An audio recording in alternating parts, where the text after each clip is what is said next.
I hope that you all had a good MLK day and have enjoyed the snow. As we talked about last week, we were supposed to have a test today, Thursday. However, since we're not at school, I am posting a video going through the practice test, and we will have our test tomorrow, and it will be open notes. So please make sure that you have all the appropriate things.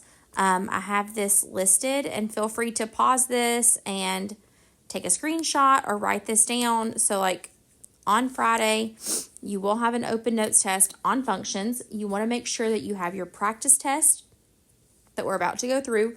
Remember, that's worth 5 points. You will your yellow foldable on identifying functions.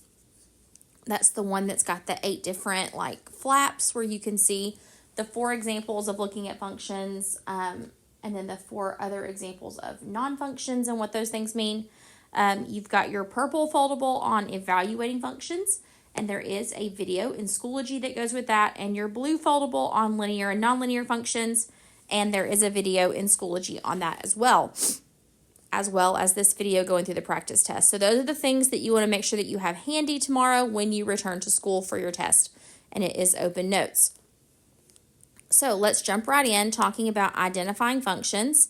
Remember, if we're talking about identifying a function, we're looking to see do the x values or inputs repeat. That's what you're looking for. And so if we're looking at these first ones that are mappings, so my x's are first, and I can see that x equals 1 has 2 values that it is pointing to, and so does x equals 4. Now, the fact that there's 2 of them doesn't really make a difference. Is at least one of them has to happen. It doesn't matter that it happens to be 2. So this is not a function. So I'm going to write not function. And in the directions it says if it's not a function to state y. And so x equals 1 and x equals 4 have 2 outputs, not inputs, outputs.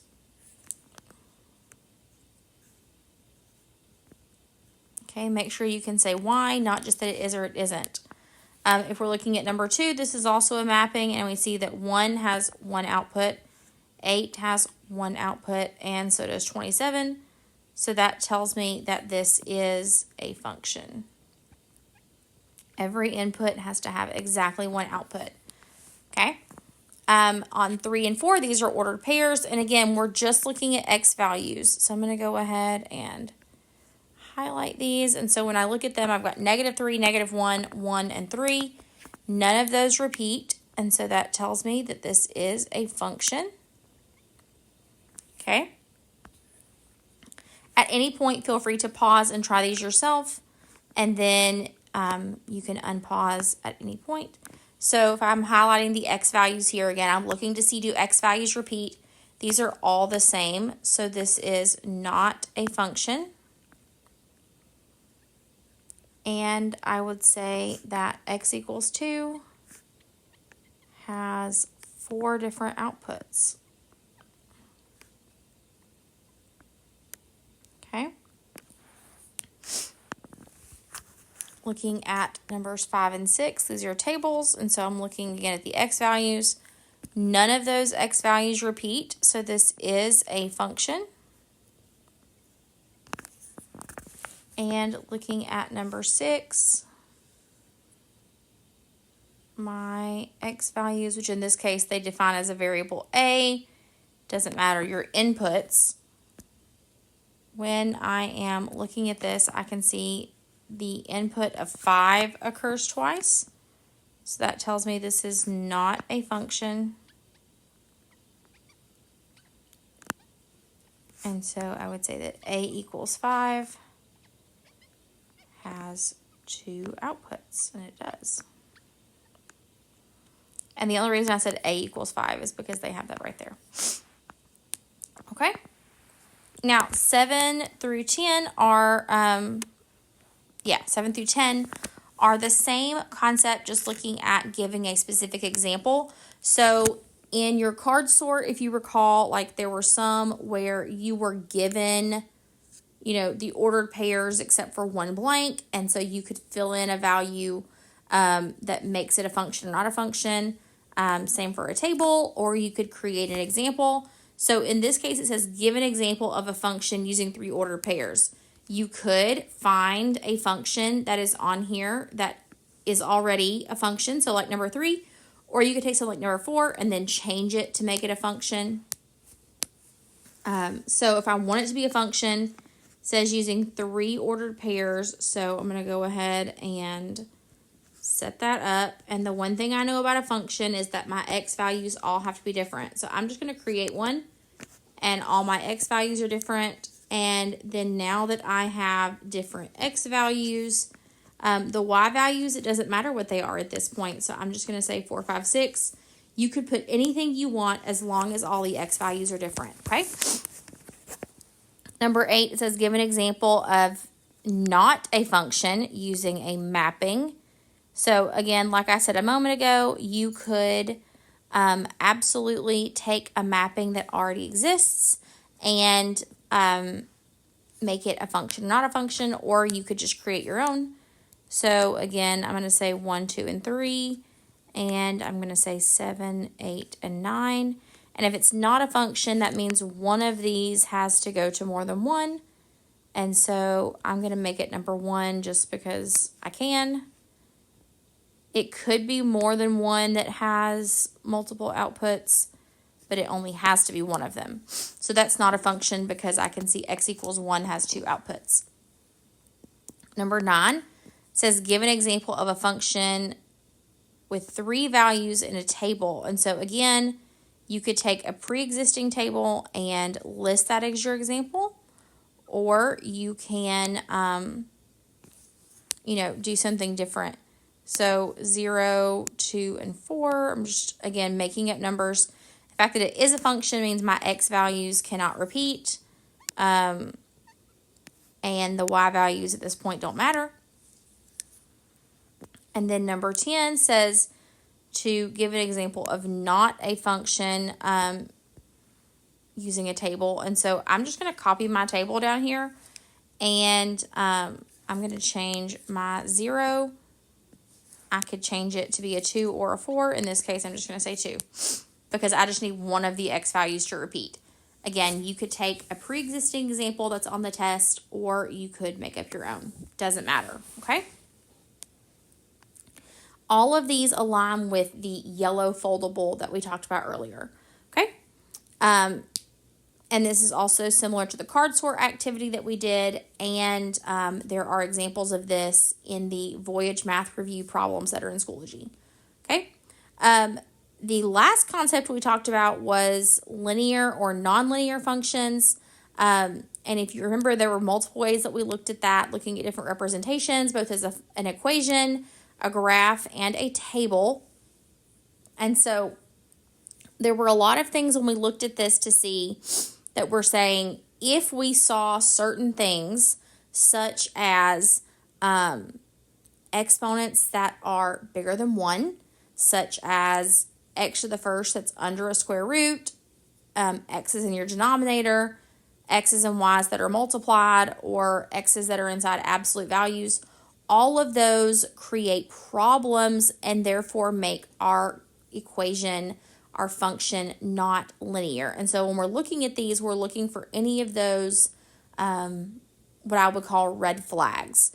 And so if I'm looking at number 11, I can see that it does have one of those red flags of an x to the 4th, okay? And so because I see that x to the 4th right here, that tells me that this is not linear, okay? So first thing, I see my red flag. I also see this x to the 2nd. Again, it's just got to be any exponent other than 1. And so the fact that I see that, I'm just going to go ahead and identify this as nonlinear because, again, that is a red flag. So, again, looking at those exponents, now if I see, looking at 14, I see this square root and the x is underneath it, so that automatically again, is a red flag. And so when I'm looking at that, that would be nonlinear. My other set of red flags is when you've got those absolute value bars, x's in the denominator, or x's and y's being multiplied together. Every one of those is an instance that would create a non-linear function. So essentially, you're looking for the red flags. If you see a red flag, it's nonlinear.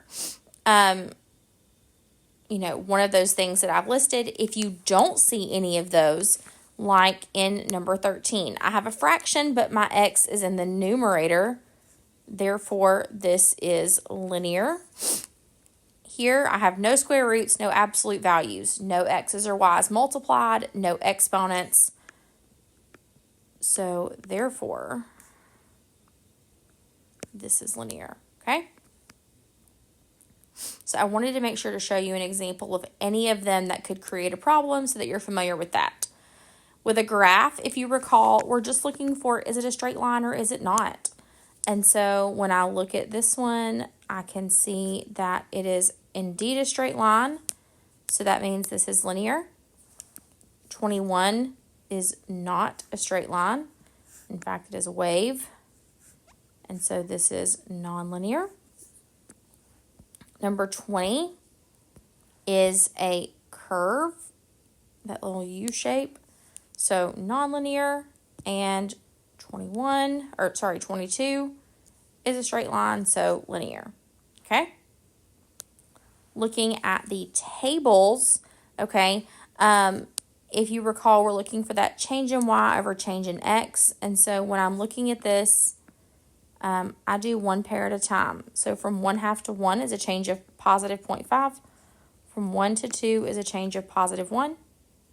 So change in y over change in x is 0.5 over 1. Okay? If I look at the next one, from 1 to 1.5 is indeed up by 0.5. From 2 to 3 is up by 0.5. So change in y over change in x. When it's the same number, like the exact same, you know it's going to be the same. However, they can reduce to be the same, which would create the same ratio. From 1.5 to 2 is it up by 0.5. From 3 to 4 is up by 1. So change in y over change in x is still 0.5 over 1.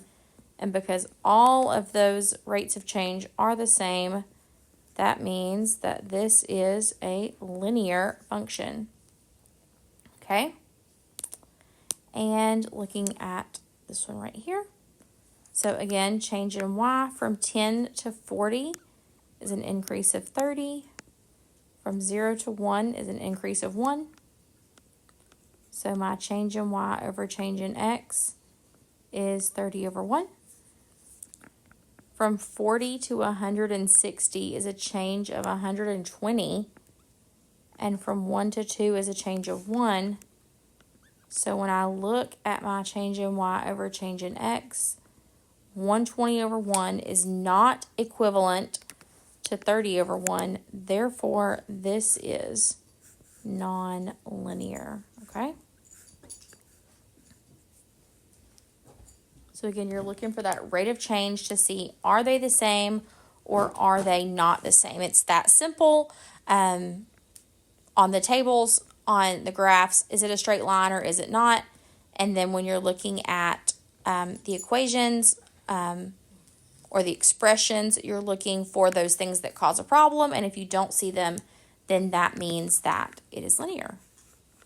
Last set of questions is looking at evaluating the functions. And so when we're talking about evaluating, if you recall, that's really just a fancy word to plug it in, work it out. And so specifically when I'm looking at these, I am looking to see which of these match. So I can see F on 25 and 29. I can see G on 27 and 32. I can see H, 26 and 31, and K, 28, and 30. Now, with a set like this, like on a test, if you were given multiples like this, you could say, okay, I'm going to do all problems that talk about F, all problems that talk about G, H, and K. You could do it like that. It's really just talking about which function are you using and what are you plugging in. So however you want to approach it is fine. Work smarter, not harder, and what's going to work best for you. What I am looking for when you're working these out, I want to see, you've got your function, so f of x equals 2x minus 4. And I want to see where you've plugged that in. So I know I'm using function f. I know that I'm plugging in 5. And so you will see me substitute that 5 everywhere there's an x. And so when I go to work this out, 2 times 5 is 10 minus 4, and that's going to give me an answer of 6. And so you've seen my function, you've seen where I've plugged it in, and you see where I work it out to get my answer, okay? I'm going to go ahead and do my working smarter, not harder here. So number 29, f of x is still 2x minus 4, okay? And so I know that I'm using f because that is what is right here. And then I've got function f at the top. It's telling me I'm using function f. And it says f of negative 8, which means I'm going to take x out and I'm going to substitute negative 8 in its place. And so I can see that direct lineup where I have taken out x and made that substitution. And so 2 times negative 8 is negative 16 minus 4, and that gives me negative 20, okay? Let's talk about g. So I know g of x is 3x squared plus 4. So that's the first thing I'm going to go ahead and write down. So g of x is equal to 3x to the second power plus 4. Let me go ahead and do my copy paste here.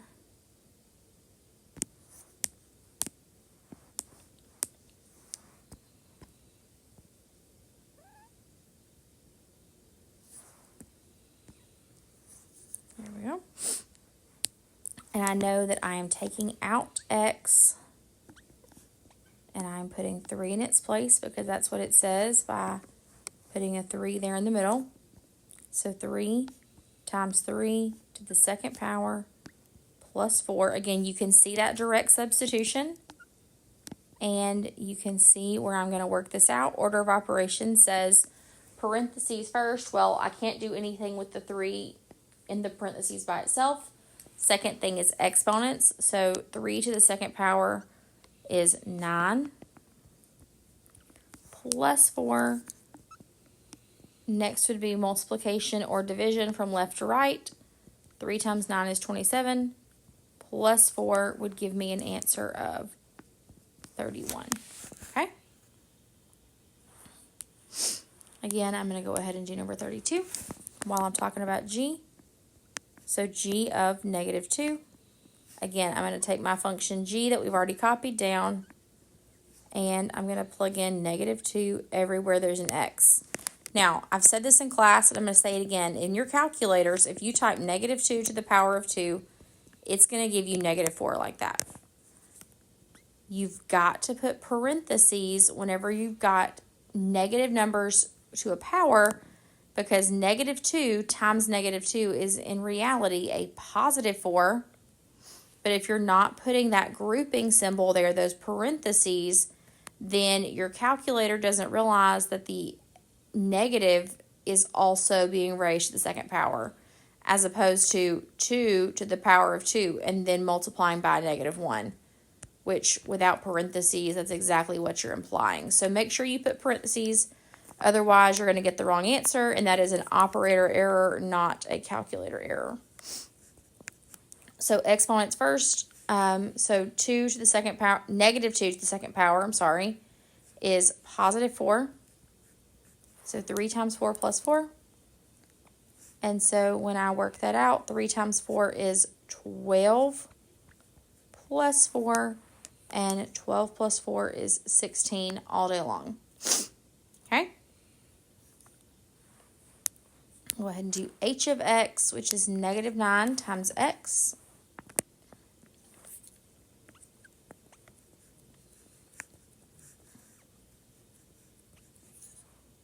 And again, I'm going to go ahead and copy this for our second problem up here. And if you're inclined to forget to rewrite your function, like do that on all of them before you forget. You know, I could go ahead and write it right here for k. If I'm inclined to forget to make sure I've got that written down, you know, make sure that you do it at the beginning for all of them, and then it is a non-issue.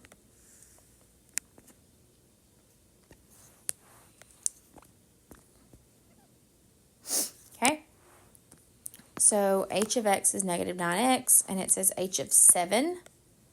So again, in place of x, I'm putting a 7. Negative 9 times 7, positive times a negative is a negative, and 9 times 7 is 63. Easy enough to plug in. H of negative 5. So again, going to go ahead and substitute that negative 5. Negative 9 times negative 5. Negative times a negative is a positive, and 9 times 5 is 45. Okay, last two. K of negative 9. So you've got 4 times that negative 9 and then divided by 3. So I'm going to do that numerator first. Positive times negative is a negative, and 9 times 4 is 36. Divided by 3 is going to give me a negative 12. Okay, and the last one, k of 0. So 4 times 0 divided by 3. 4 times 0 is 0, and 0 divided by 3 is going to give me 0. If you have questions, you can email me. You can go back and watch any of the video lessons that I've posted. Please let me know what questions you have. Don't forget about the Voyage math reviews. That can also be helpful. Hope you all have a great day, and I will see you on Friday.